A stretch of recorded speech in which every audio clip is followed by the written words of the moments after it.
Hello. I will say a few words about using mind maps as a tool for thought development and also organizing of collaborative work, creating digital textbooks, MOOCs, in the PISA tradition, PISA model. ID development, but also a component of semantic analysis of the content, and also how to operationalize. All these things sort of merge together in the mind map, even if they might be seen as separate activities. We start here with a mind map. It's made in Norwegian, but that is not the point here. We have the core node and then some subordinate nodes. In this case, made in Bubbles, which is an online mind mapping tool. Which is free for creating up to 3 maps and reasonably priced for more extensive use. Now, in this case, I've taken an example of mind map that was developed for a course that we are developing currently called PISA 2. And you see the core here and the surrounding next level nodes. And the point here is that these nodes, they correspond to chapters in OpenEdX documents. And we might also have another support tool like a sort of accordion text structure that you can open and close. So you click here and you get to see more under this heading. And both types can be used to support the development of structure and content in the digital learning title. But as we can see, they have slightly different usage patterns, so that, for instance, the mind map is used for detailing the overall structure and conceptual space. So we, for instance, have a node here on genre, and then different kind of sub-components or elements for the discussion of genre. While in the accordion text type, we can click and then open and close parts of the document, and that is better used as a tool for building synopsis for each of the subordinate chapters. We can describe more holistically what is going into each chapter. So here we can see the ideas in short notation, and the structure and the relationship. But here we can sort of describe in free text format more what the chapter is going to be about. Now, this is everything about the genre chapter in this courseware. And so we can delimit areas where we can sort of focus on or pinpoint certain parts of the document without considering the others in the same way. It gives this sort of bird's eye view of what we are dealing with. And let us go into one of these. Here are 2 sub entries called collaborative writing and the author voice. And they are sort of delineated as subordinate concepts to the concept of genre. But between them, there is a link indicated with this arrow.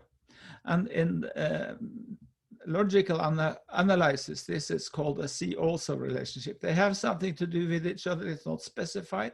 That is part of the semantic analysis. So collaborative writing and the type of voice or the concept of voice in the literature, they are related, but we don't really know exactly how.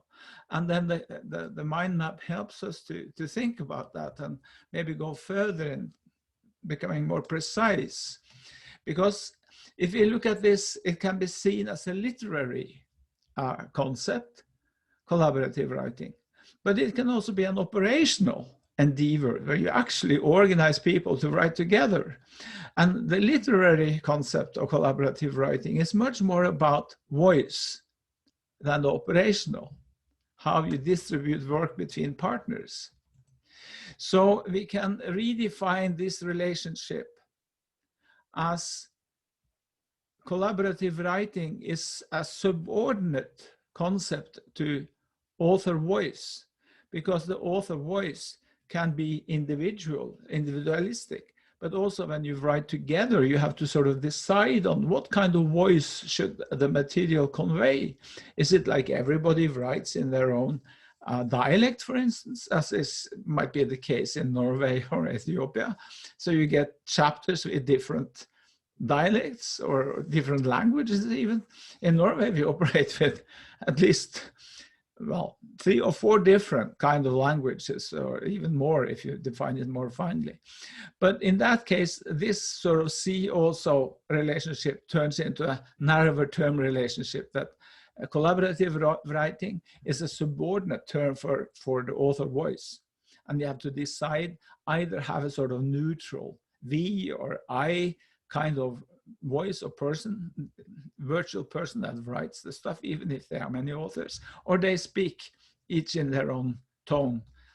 So that helps to clarify that. And that has some important consequences for how you organize the work and how it's directed by the editor. Now there's also a relationship between collaborative writing and rapid prototype publishing, as I indicate here. But that is more to make a drawing, not as part of the diagram. And so there is, of course, a sort of relationship between genre and rapid prototype publishing, because we have to organize it as well as deciding what kind of voice there should be. So by this small example, we see that the conceptual map can help us to sort of differentiate between the literary understanding of a concept and the operational understanding of the concept. Now, if we look at the textual types, and that will be the core interest area for us here, and the states in moving forward. That is an important relationship as well that we can read out of the diagram.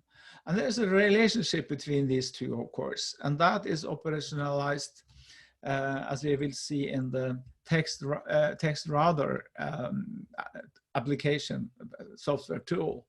So text type is the running web pages, is the paratext or the visual, the interactive learning objects.